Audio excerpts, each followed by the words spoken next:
Psychoanalysis and Spirituality, Dasha Mahavidya, Tripura Sundari. In our journey of understanding the science of Dasha Mahavidya, to the extent possible by application of psychoanalysis, and make a few general comments on the way, some of them of philosophical nature. In that journey, we come today to the third Devi of the 10, Tripura Sundari.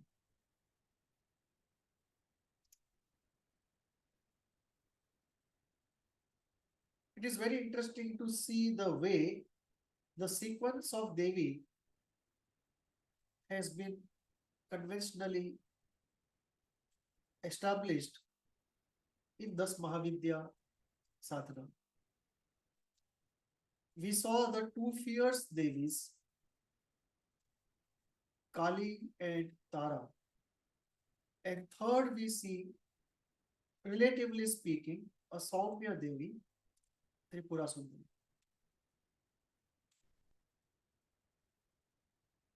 Tripura Sundari is a Devi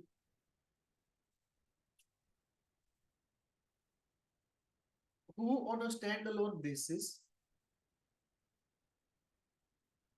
is worshipped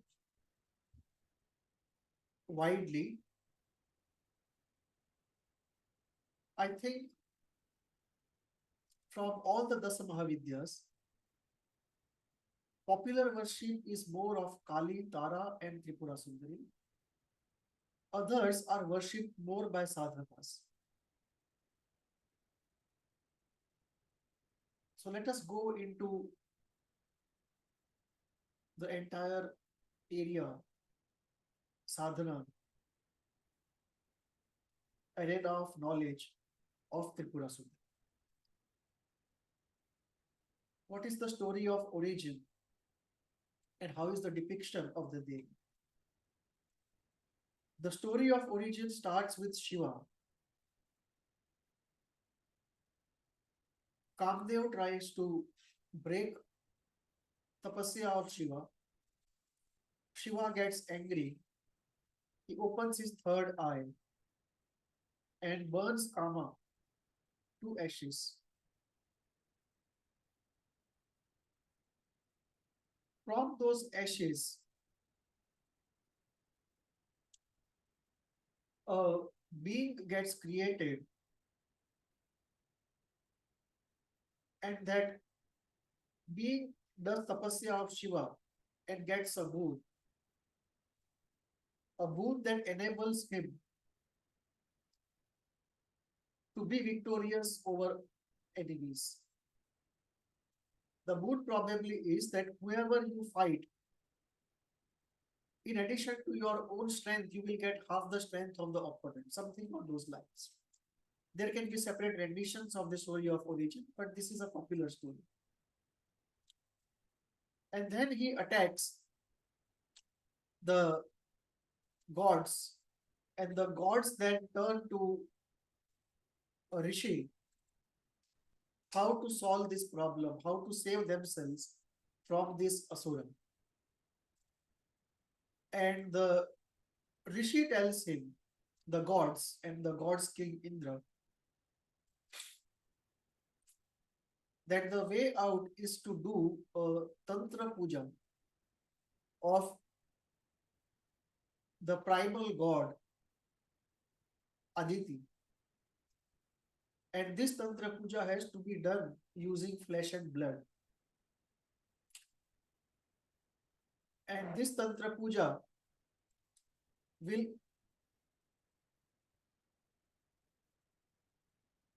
get you a situation where an emanation of Aditi, that is Tripura Sundari, will come into existence and she will vanquish the asura. It happens, as said,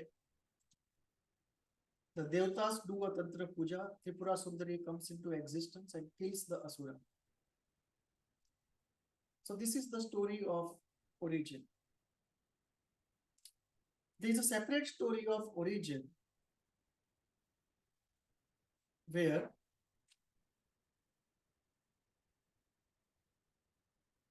Aditi, the only one before everything else, when there was only one and no second to the one, that one called Aditi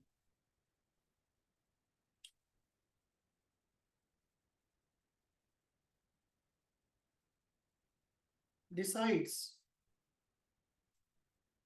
to have a play of manifestation, and to enable that play of manifestation, she first allows a part of herself to become desire, a desire that the play should happen. And this desire is Tripura Sundari, the goddess of all desires.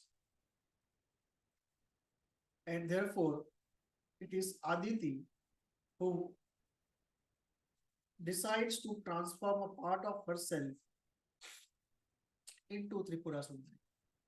And from there, the after the desire for existence, for manifestation is born, the process of manifestation starts. In that sense, Tripura Sundari would become the first primal operational Devi, Devi in operation, the Shakti in operation. Because she is the first desire, and then it is from that desire that energy is born, and it is from that desire that knowledge is born and given to that energy. And then the manifestation process starts, and different Devis, different Devtas come into existence. In terms of depiction, you have a very sattvic depiction compared to others. You don't have cut heads with dripping blood. There is no direct drinking of blood. There is no standing on a corpse. There is no being in a crematorium. There is no garland of skulls. So it's a very Soumya depiction compared to others. In that sense, it's Sattvic Devi, relatively speaking, within the Das Mahavidya. She is also depicted at times as a 16-year-old and the one who is most beautiful in the three lokas. So the word Tripura means three is three, Pura is loka or zones of existence, and Sundari is beautiful, the one most beautiful in the three parts of reality. And metaphorically, this represents that she is the most beautiful in the areas of Rajas, Tamas, and Sattva, which means she is above Rajas, Tamas, and Sattva, better than in all the three worlds. Psychologically, she is depicted metaphorically to be representing the state which is other than the state of the waking state, the sleep state, and the dream state. And the fourth state above all the three is the state of ceaseless awareness, a state of Turiya. And she is therefore the most beautiful across and beyond all the three generic states of consciousness. She has been described as one of the most beautiful, and one of the best descriptions comes in Saundarya Lahiri by Adi Shankara. And you can see as Shankara goes into adoration of Tripura Sundari, you can see Shankara's fantasy.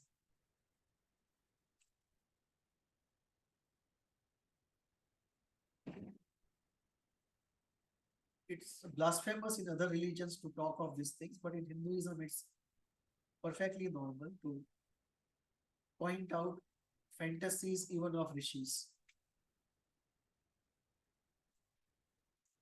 And that tells us about the hold of Tripura Sundari and Maya.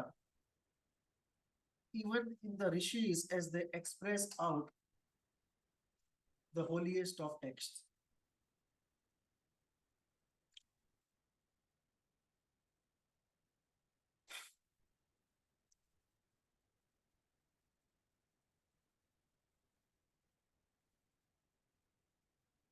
Maya here comes not as a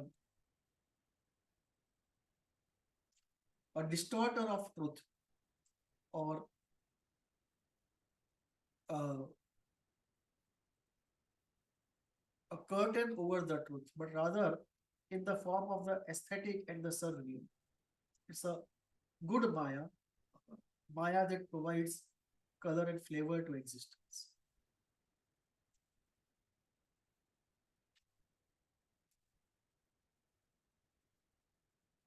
Some worship Tripura Sundari first as a Bal Tripura Sundari, and there is a separate mantra for Bal Tripura Sundari, and then go to the worship of Tripura Sundari proper. In that sense, the Bal Tripura Sundari sadhana becomes a step to go towards the Tripura Sundari sadhana. On a standalone basis,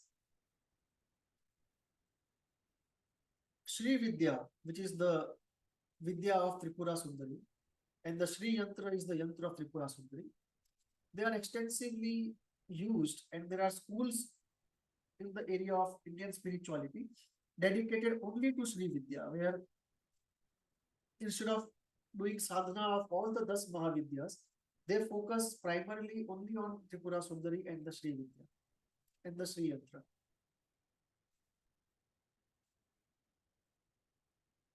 It's very important to note the sequence of Mahavidyas.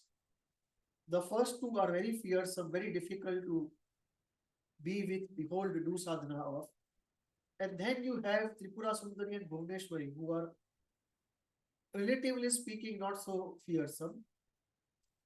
And then you have a very difficult Devi of Chinnamasta, where the work primarily is focused on the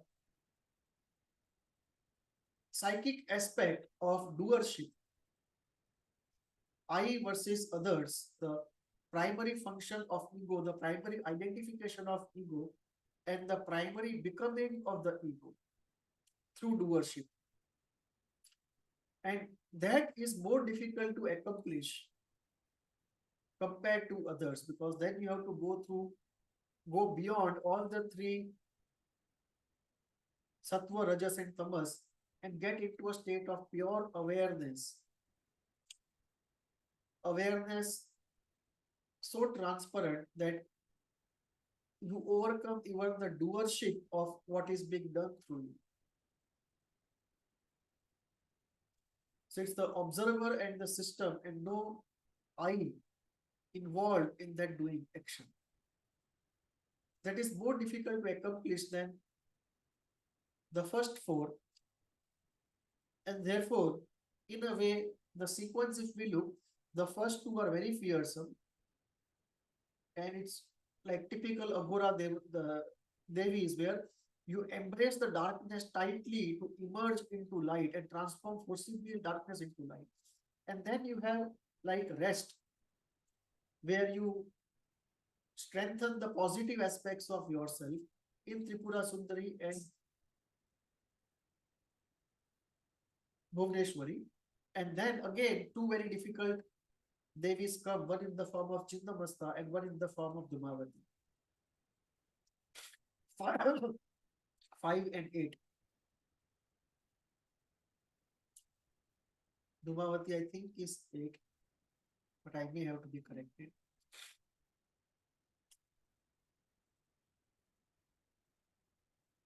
From a distance, Devi 1 and 2 look most difficult, but actually 5, Chinnamasta and Dhumavati are far more difficult in practice.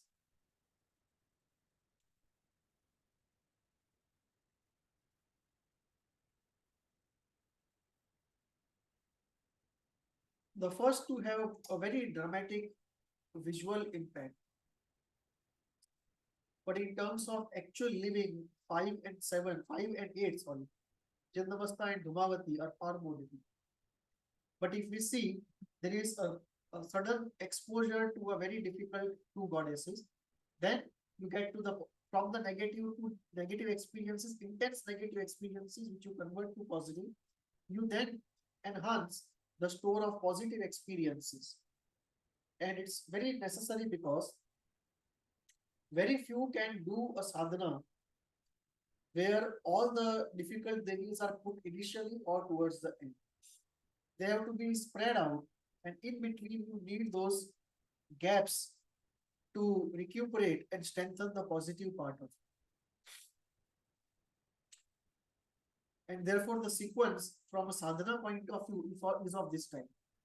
Two very difficult devis, two relatively easy devis, again a difficult devi, a few easy devis, a very difficult devi, and then again two easy devis, and you end with the positive, the more positive aspect. And there are two positive aspects, one towards the end and one in the middle, to give you break from difficult sadhana and also strengthen the positive aspects of experiencing.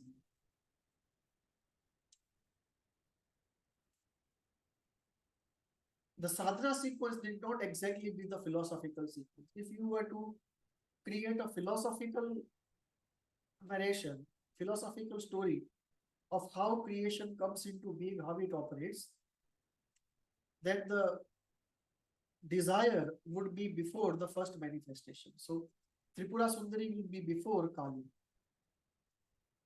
And there might be different sequences, which we'll see later, of how Kali and Tripura Sundari can be linked. So the philosophical sequence, if we see, of there being Aditi, there being goddess of desire, there being beginning of the ground of manifestation, there being the process of springing out of zones of reality, there being the process of populating those zones, and there being the process of operationalizing those zones. So from the unmanifest to human history, there would be stages, and that sequence, and if you put devis in that sequence, it may not exactly be as you see the Dasha Mahavidya conventional sequence. So if we look at the transition, first to third Mahavidya, it is from dark to light. Initially, you encounter the negative to forcibly convert into positive. Then you encounter the positive, strengthen yourself, and then take that strength to convert the negative into positive. From aggression and brutality and savageness, we move towards the Saumya and the Sattva. The first two devis, we work on aggression, brutality, savageness, and extreme fear. And now we move towards the more Saumya and Sattvic aspect. The first two are extreme left-hand path. So slowly we get into the right-hand path, but both are intense. Coming to the point we had addressed half. Philosophically speaking, there are three ways of looking at the relationship between Kali and Tripura Sundari. First is Tripura Sundari becomes the first Devi, and then with blessings of Aditi, she puts forth Kali. So she becomes the source of Kali. In another conceptualization, all are equal, but she is in a way opposite to Kali in the balanced structure of the Mahavidya. And in the more conventional view, she comes out of Kali. So Kali is the ground from whom all others emerge, and therefore she becomes the second or the third to come out of Kali. So Kali being her source, she being Kali's source, both of them being equal but of different flavors. The three philosophical aspects to the relationship between the Mahavidyas, especially Tripura Sundari and Kali, the three approaches are different based upon which school you are doing the sadhana with.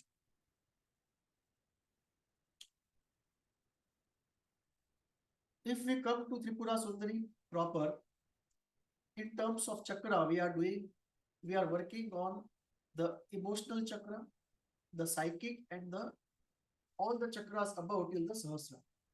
So it is the heart chakra and above that Tripura Sundari addresses and strengthens.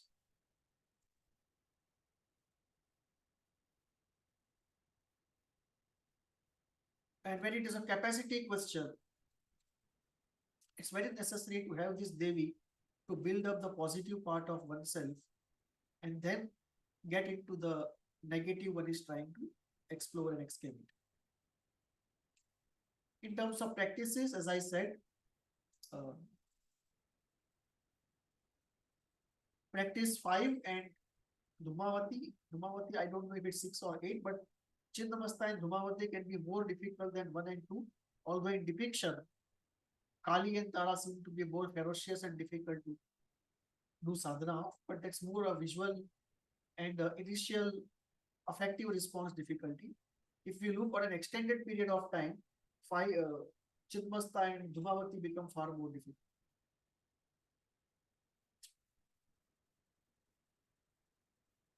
There is therefore this constant idea of preparing for a journey, capacity building, and then correspondingly putting the sequence of the Mahavidyas. So you do preparation, you get into a difficult Mahavidya, then take rest, get into a more relaxed, positive Mahavidya, then again come back to a difficult Mahavidya, again come back to a more relaxing, positive Mahavidya. So, I mean, end with a positive Mahavidya. So you start with a dark aspect and end with a light aspect.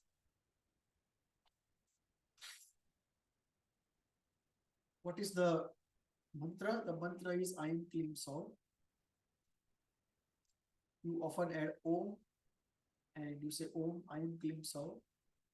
Tripura Sundari Namo Namaha. The beej are 3. I am Klim Saul and Om to multiply the bejas. The sadhana follows the classical procedure that follows for every Das Mahavidya. You start with, of course, training with a guru, diksha with a guru, permission from the guru, initial preparation, and then you get into the actual process of doing the Ganesh mantra, worship of Lord Ganesha, worship of the Guru, worship of the Ishta Devta, and then coming proper to Tripura Sundari. Now, what is the goal? The goal is, if you look into Sri Yantra, and it's very interesting to listen to those who describe what happens when they start doing the sadhana of the Sri Yantra.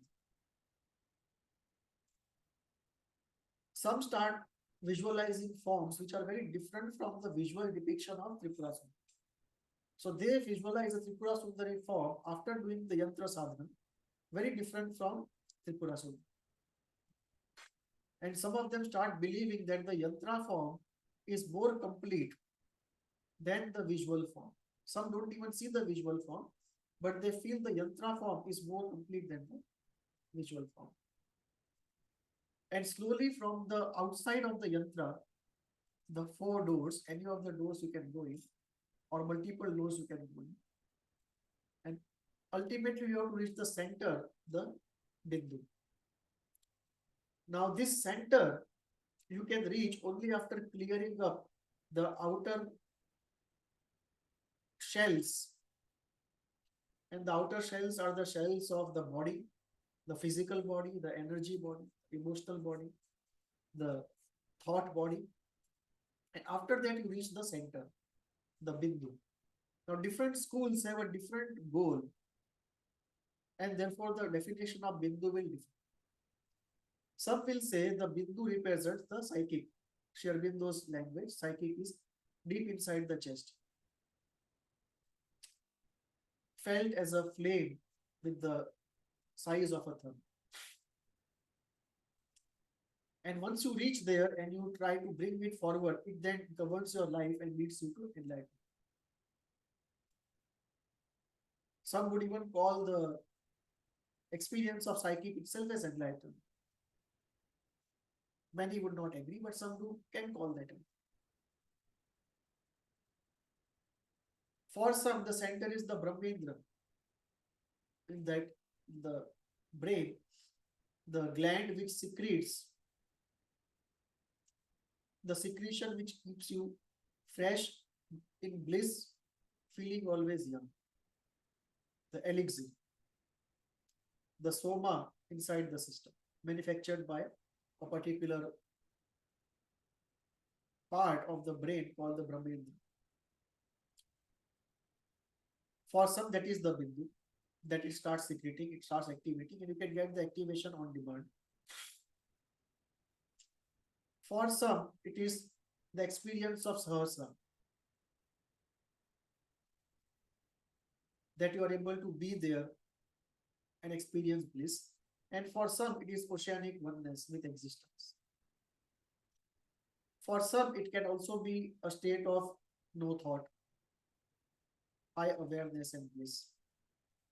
So different groups will have different definitions of what is the bindu, what is the center, because this comes out from different schools having different definition of the goal state of enlightenment. The goal state is differently defined. In the Jain tradition, it will be pure awareness. In the Buddhist tradition, it will be the all-negating absolute, the nirvana. So the center will be variously defined because the center is in a way standing for a state of enlightenment. And there is no unanimity on what is the goal state of enlightenment in spirituality. As one proceeds with the sadhana, there are powers on the way and competencies also develop. So mystical powers develop, worldly competencies also develop. And the chakras get purified along the way, enlightenment happens.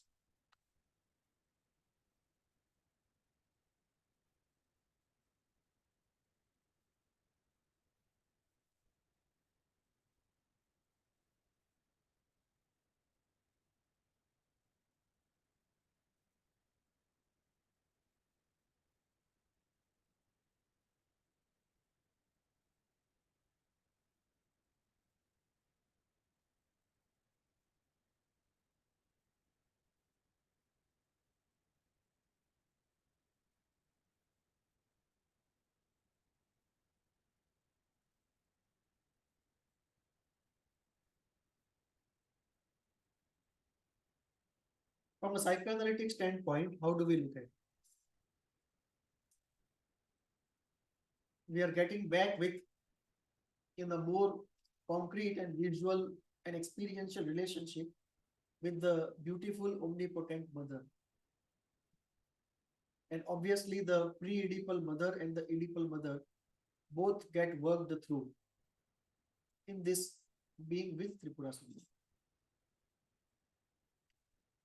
The sadhana also activates superego happiness, superego power, superego purpose, superego fulfillment.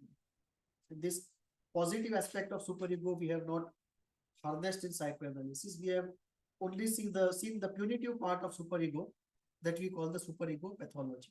But we don't see the superego health and superego happiness which comes in this sadhana. Otherwise also it can come, but definitely in this sadhana.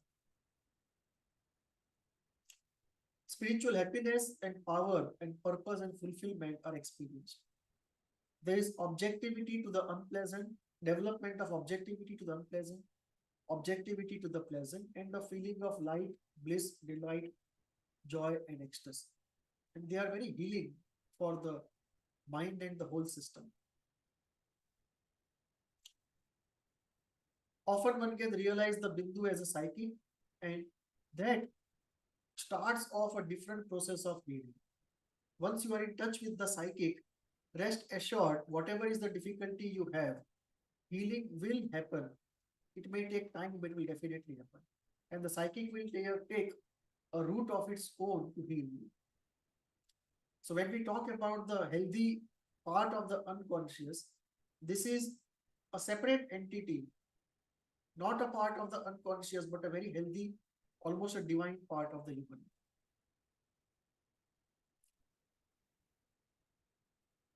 Gradual desensitization and internalization, which usually happen in most of the fearsome Mahavidyas, they don't have to happen here in the negative sense.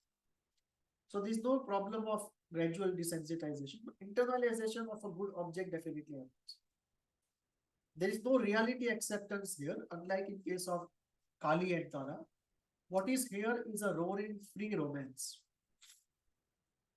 And all the hidden desires come up. In fact, some of the dried up desires come up. And the desert inside again goes green. Very good for post-midlife crisis.